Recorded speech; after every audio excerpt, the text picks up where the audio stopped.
Refused to fund my estranged cousin for our Italy trip. Now family drama unfolds as they pressure me to cave. Every year, my cousin Millie, 31F, and I, 29F, take a big trip abroad. This year, we were heading to Italy for 3 weeks, and I had planned everything. Suddenly, our other cousin, Carrie, 29F, wanted to tag along, claiming it's her dream trip. Here's the issue, Carrie and I don't talk.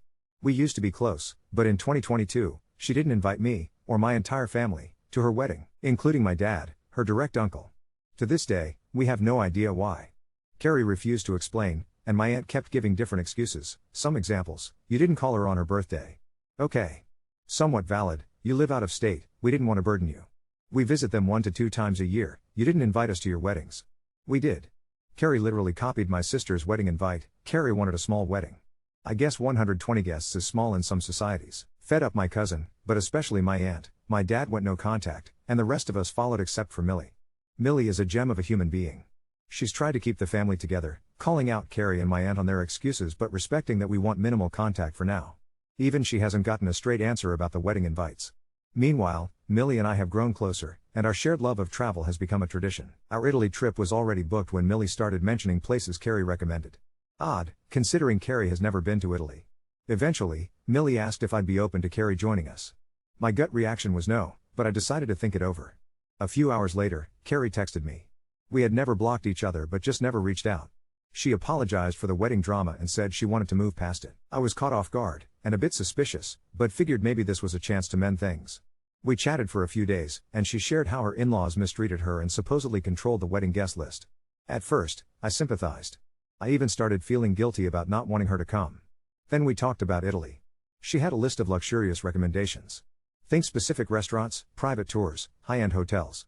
And that's when she slipped up. She casually mentioned quitting her job on a whim, being between jobs, and how her husband was tightening their finances. Then came the kicker: she asked if she could pay me back for the trip later. Here's the thing, I don't really lend money to people. For some reason, I don't ever get it back. Let me know if this is a shared experience or if I just got walked over far too many times. I laughed at it and said, no. I could tell she was a bit shocked. Come on, I know you have the money. That's not the point, I told her. If you can't afford the trip up front, you don't get to go. You pay for Millie. I laughed again. I don't, and you're not Millie. Then she said, which got me super heated, it could be the wedding gift you never gave me. I wished I could have slapped her through the phone. I couldn't find the words, and at the risk of saying something horrible, I just hung up. Yes, I make good money, especially compared to my cousins. Millie pays her own way, but I cover a little extra, about an 80-20 split, so she can enjoy some luxuries with me. I do this because I genuinely love traveling with her and enjoy her company. I also don't want finances to be the reason why we wouldn't be able to experience something. She always finds little ways to pay me back, usually by covering meals and snacks, even though I tell her she doesn't have to. I also do this because Millie is incredibly hardworking. Carrie, on the other hand, has a habit of quitting jobs, taking a year off, and then quitting the next one. It's the biggest reason she's never traveled internationally. I asked Millie if she told Carrie about our arrangement, and she admitted she had mentioned it after our last trip but didn't think Carrie would remember, let alone ask for a similar deal. She was surprised Carrie even reached out, but still wanted her to come. I told Millie that if Carrie goes, I won't. Carrie can pay me back for the hotel, and I'll find another trip to take with my airline credit. Millie asked me to wait, but I never heard back. Then last night, my dad called. My aunt had reached out, calling me a horrible person for not helping her daughter just this one time and saying it was just a stupid wedding. My dad normally ignores her, but this time, he wanted to check in. After I told him the full story, he and my mom took my side. He told me to ignore my aunt and cousin. I did. However, other family members from my dad's side started berating me. Apparently, I should let bygones be bygones and take Carrie so we could all have a fun trip together. At that point, I texted Millie again and told her I was officially canceling my portion of the trip. She'd need to find someone else to go with. If she doesn't, I'll cancel the hotel and cover any cancellation fees, but I can't help much with her airfare. She may only get an airline credit. Millie was pissed but said she understood and would try to find another travel buddy. But asked if she couldn't if I would still go anyway without Carrie. I told her, I'd think about it. Now I feel bad for putting her in this position. But am I really the here? When I mentioned the 80-20 split, I meant that Millie covers 80% of her expenses, while I pitch in for about 20%, mainly for some pricier experiences. Millie is fully paying for her hotels, airfare, ground transportation, souvenirs, etc. I'm just covering some tours and extras to make the trip more special for us. There's been a lot of discussion about Carrie and her husband. Her husband, an engineer, is in a solid financial position, but that's largely due to his smart money habits. According to Millie, he's frustrated that Carrie quit her job, especially since it took her 2 years to land it in the first place. For everyone asking, I'm a senior manager of technology at a decently large marketing technology company. Millie works as an event planner for a nonprofit. She earns a decent salary but does struggle financially. Since I do make more, I don't mind covering a few extras here and there. She sells art and dog sits to make extra money for these vacations. So I like to help out when I can. Update 1. I was nearly on the verge of tears when I started getting bombarded with calls and messages from my relatives, and it was hard for me to talk this out with my close family like I usually do, as they are intimately involved and probably biased. You all made me feel so much better and I can't thank you enough. I do have an update for you kind people. All of this happened just yesterday, so it's nice and fresh. Many of you had questions about Carrie and her husband's relationship. So, here's a bit of context. Carter, fake name, is 29 and has been with Carrie for over a decade. They met back in their freshman year of college. I haven't spent much time with him, but the few times I have, he's come across as a pretty decent guy. But he is quite strict with his finances. Well, yesterday he called me for the very first time ever. Turns out Carrie asked him to reach out and try to convince me to take her along on our trip.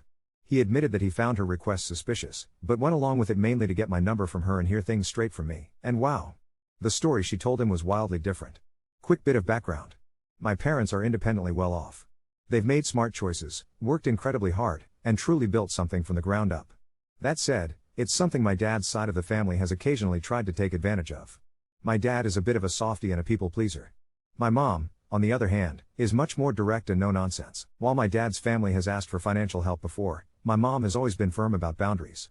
She's made it clear that if they were to help financially, it would come with conditions. The reason behind this? My grandmother, my dad's mother, was a shopaholic and a hoarder. She had a habit of spending every dime she had on random things from Amazon while neglecting her actual bills. When the bills piled up, she would ask one of her kids for money to cover them, only to turn around and spend that money on even more crap before asking a different kid for the same money. My parents refused to help her because of this and took away all financial funding. Yes, this put a lot of strain on their relationship. My aunt, let's call her Barb, isn't too different from my grandmother. They both had bad spending habits and major issues with social anxiety. According to Carter, she actually spent Carrie's entire wedding fund on a brand new car. Obviously, my uncle, let's call him Jeff, Carrie, and Carter were furious when they found out, but Barb just brushed it off and said she'd ask my dad to help cover the costs. Carter said Barb told them my dad refused to help, which is what led him to turn to his family for financial support. That's also why more of Carter's relatives ended up attending the wedding than Carrie's. As for the whole not inviting us part, Carrie decided to leave us out because of my dad's refusal. Apparently, she assumed he knew exactly what he'd done wrong, so she never bothered to explain or talk to him about it. She just cut ties. Meanwhile, Barb, who at the time was extremely close to my dad, kept feeding him little lies, probably hoping to keep the truth from ever coming out. But my dad decided to cut ties first and they aren't as close anymore. Honestly, I wasn't all that shocked once I heard the reason. Carter went on to explain that Carrie has been spending a lot of money lately, even though she recently quit her job. It had taken her 2 years to land that job in the first place because she was being very picky, hoping for the perfect job. But after just a year, she ended up hating her boss and quit. Now, Carter's getting pretty fed up. He told me he was actually relieved that I turned down her request to join us on the trip. He wants her to focus full-time on finding a job and said he's planning to start scaling back some of the small luxuries he currently provides until she starts putting in the effort. He did say that I should still go with Millie as he has never seen Millie so down and anxious at the same time. He says I know Millie well and that she is just trying to keep the family together, and said that perhaps a better punishment is to force Millie into paying 100% of the costs, including the tours and activities I tend to provide. I told him I'd think about it and hung up the phone. That was probably the longest conversation I have ever had with Carter, and honestly, I like him even more now. I called up my dad and told him everything. He confirmed that my aunt never asked him for any money regarding the wedding, but did admit he probably would refuse to give her anything as well. So either way, we probably wouldn't have been invited. I'm still debating whether I even want to go on this trip anymore. Part of me feels like maybe it wasn't that big of a deal, and I can understand where Millie was coming from. But at the same time, I really don't want to be surrounded by all this drama. It's exhausting, and honestly, it's taken away some of the excitement I initially had. I've recently thought about taking a solo trip somewhere else. I have lots of friends in Thailand and Singapore, so I may visit them instead. Update 2. First things first, no, I'm not cutting Millie off. I genuinely believe what happened was an honest mistake. She's a total people pleaser, honestly, we both kind of are. It's something we're going to work on. That said, I did let her know she'll be covering her full share for all our future trips, and she readily agreed. Millie and I are aiming for a trip together next year when things have cooled off. By then, she should have plenty saved up. Luckily, we canceled everything early enough to get some refund and credit. We travel enough that I'm pretty sure we'll use it. On to the actual tea. I had blocked Carrie, so she couldn't call me directly, but her mom, Barb, decided to call my dad. I happened to be at dinner with my entire family at the time. Barb asked if she paid for Carrie's trip, if I would let her come. By that point, Millie and I had already cancelled everything, and I told her we'd decided to go our separate ways. Then Barb asked if I'd go if she paid for all of us. Got to say, that was tempting. But my mom shut that down immediately. She didn't want us to be indebted to her. Before I move on, you have to know my mom is definitely the overprotective type. Normally, she doesn't get involved in my dad's drama, but once it started affecting one of her kids directly, she can't resist. And let's just say, my mom has a way with words. Apologies for the language ahead, but I just couldn't resist give you all this delicious line.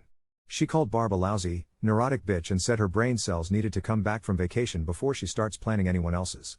Then, she added that the bottom of her foot is prime real estate for scum like her, and if either her or Carrie brings this up again, they're getting a personal tour of it. He'll first.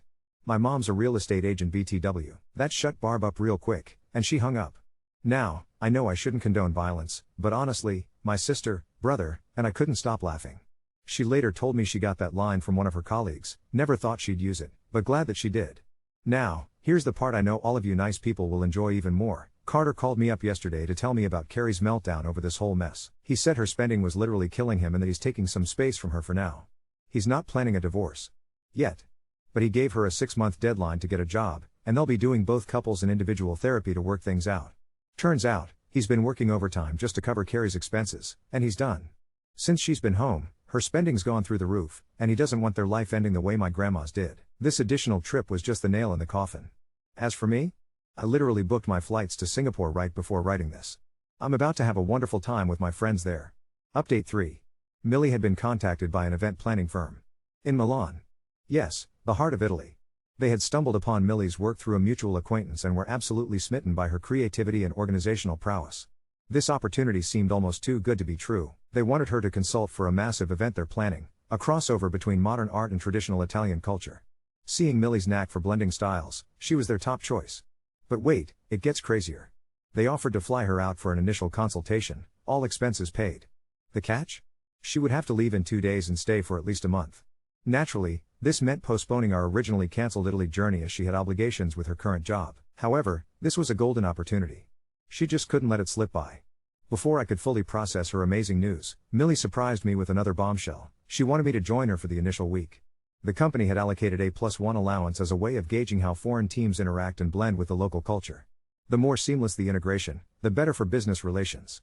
Millie insisted I be her chosen +1. Remember, all this information came while I was still delighting in Singaporean street food. I was floored, excited, and admittedly, a bit nervous.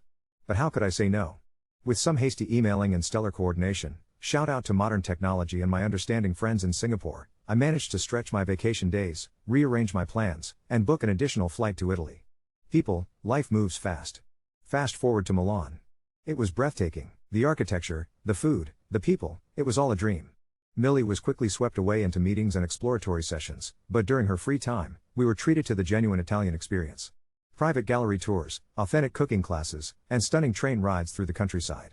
Even though our formal Italian trip was initially cancelled over family drama, destiny seemed to have woven another path for us. Meanwhile, during one of our leisurely dinners, an interesting conversation with a local resident brought things full circle.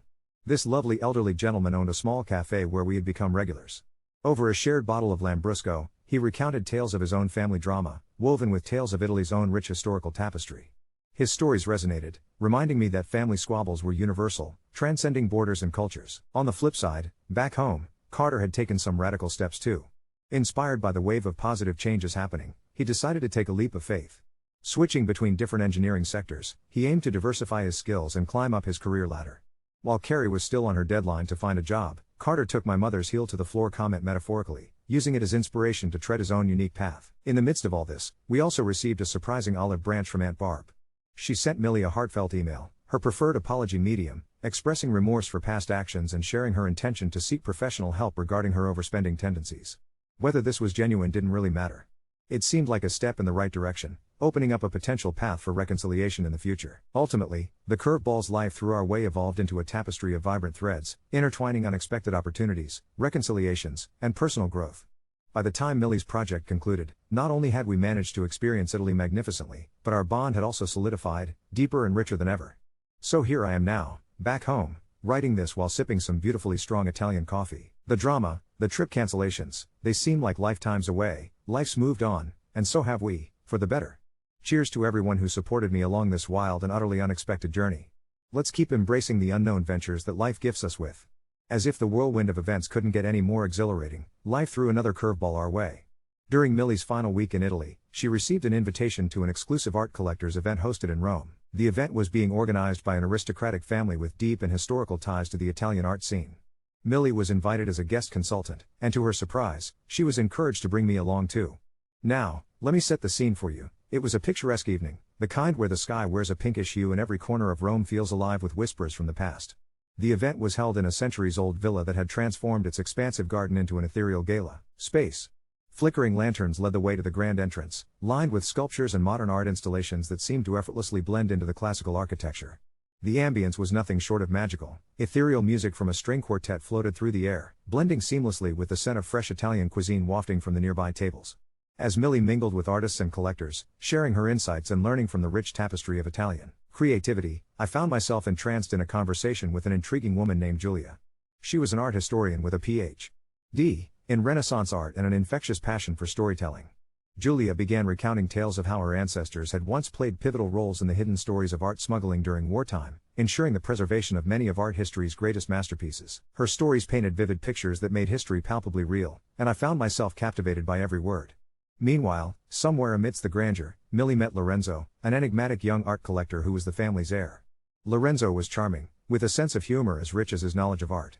As they debated the interpretive nuances of a rather peculiar modern piece, a large fluorescent canvas smeared with abstract vibrant colors, they struck an instant camaraderie. Lorenzo, intrigued by Millie's out-of-the-box ideas and her unique perspective on art curation, invited her for further collaboration on future events. As the night progressed, our conversations grew, laughter flowed, and by the end of the evening, not only were Millie and I welcomed with open arms into this community of creatives, but we also learned about an upcoming exhibition tour that would travel across Europe. Lorenzo proposed that Millie join him as a co-curator, a role that would allow her to travel and expand her horizons while forging meaningful relationships in the art world. The thought of Millie embarking on this adventure was exciting, yet bittersweet. While I was elated at this new chapter opening for her, I knew it would mean less time together. Nonetheless, true to the spirit of our bond, I encouraged her to seize the opportunity with open arms. Back home, updates continued to unfold as well. Carter and Carrie had begun to turn a new page in their relationship. Inspired by the changes around them, they focused on rebuilding their foundations. Carrie started consulting for a local charity and appeared more dedicated to improving her understanding of financial responsibility.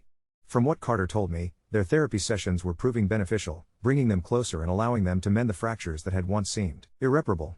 And as for Aunt Barb, true to her word, she was undergoing therapy to untangle the decades of financial dependency and emotional strain she had carried. Slowly but surely, her small efforts started weaving the possibility of a stronger family bond, a prospect once seemingly out of reach. As the curtain begins to gracefully descend on this chapter of our lives, I feel immensely grateful for every twist and turn. Our unexpected detour through Italy not only refueled the passion for adventure within me but also redefined the relationships I cherished. Through the highs and lows, one truth remains unaltered: family, though imperfect, can indeed lead to the most unexpected odysseys, teaching resilience, forgiveness, and, most importantly, hope. Cheers to every reader who joined us on this unpredictable ride. Your support, advice, and engagement were the anchors through the tumultuous waves. Here's to embracing whatever life throws our way next, with a heart full of wonder and the knowledge that, sometimes, the most beautiful stories bloom from chaos and uncertainty. Until our paths cross again, dear readers, grazie e arrivederci. Update 4. As if the extraordinary Italian chapter hadn't already left me breathless, yet another twist shaped my understanding of life and family in such peculiar ways. Freshly back from Italy and still savoring the aroma of robust Italian coffee that seemed to linger in the atmosphere of my home, I was greeted by an unexpected visitor. It was Carter. He stood on my doorstep with an expression that carried a mixture of relief, gratitude, and curiosity. Knowing the intricacies of our newfound dynamic, I welcomed him. As we sat in my living room, the conversation revealed yet another layer of complexity in the tale of our ever-evolving family saga. Carter had surprisingly taken advice from a rather unlikely source, my no-nonsense, fiercely protective mom. During a casual catch-up call, she had suggested investing in experiences and skills that create lasting value, both financially and personally. Given Carter's engineering background, she mentioned the boom in green technology and sustainable architecture. Count on my mom to merge people advice with investment strategy. Intrigued by this poignant advice, Carter had embarked on a project of his own innovation. He had started working freelance on sustainable home designs, integrating green technologies with modern engineering, as a side hustle alongside his main job. He saw it both as a personal mission and an opportunity to plant the seeds for a stable future, independent from financial turmoil. And that wasn't even the half of it. He came bearing more news, but this time directly associated with Carrie. The newly embarked on therapy journey had helped Carrie unlock artistic talents she had long suppressed under the rigors and expectations weighing her down. Inspired by Millie's art adventures, Carrie had begun dipping her toes in digital artwork and photography. Her progress was surprising even to her, leading her to open her first virtual gallery. While still in its nascent stages, the positive feedback had encouraged her immensely, adding a vibrant hue to her and Carter's journey toward healing. In an effort to further strengthen bonds and share in the brilliance of rediscovered passions, Carter had another intriguing proposal: a family art showcase. Modeled after a similar event at Millie's Italian Villa Gala, it aimed to bring family members together through shared creativity and mutual appreciation. With the agreement and collaborative efforts of Millie, Carter, and me, we began planning an exhibition that would feature diverse forms of art from family members willing to contribute, encouraging both artistic exploration and reconciliation. The exhibition was scheduled for spring, and as plans solidified, anticipation built within the family. Even Barb expressed sincere enthusiasm in contributing some crafts, and perhaps therapeutic hobbies, she had been working on as part of her therapy. As the excitement for the showcase grew, it provided not just a platform for artistic expression but also a vehicle for rehabilitation and connection among us. This newfound and unexpected form of family togetherness offered potential healing and a celebration of growth and change. Millie would continue her European adventure, keeping in close touch as plans kicked into high gear. Carrie and I found a kind of camaraderie I hadn't imagined possible. While our paths diverged in many respects, the shared pursuit of healing and expression created a bond, an experience that transcended the original grievances, driving home the incredible power of shared purpose. Through every twist of this tale, the inherent unpredictability of life unfolded once more, leading to a creative epiphany, a delicate dance that entwined growth with grace. As we rush forward, propelled by dreams, reconciliation, and family bonds, one thing remains truer than ever: the tales born from familial chaos are the bedrock of life's most inspiring and transformative adventures. So here I sit, navigating the ever-changing tides of this beautifully unpredictable journey, ink and inspiration ever ready, inviting each new tale, and by extension, each of you, into the narrative that continues to surprise, inspire, and connect us all. Until next time, dear readers, life's next chapter awaits, and I eagerly anticipate penning it alongside you, one unexpected twist at a time.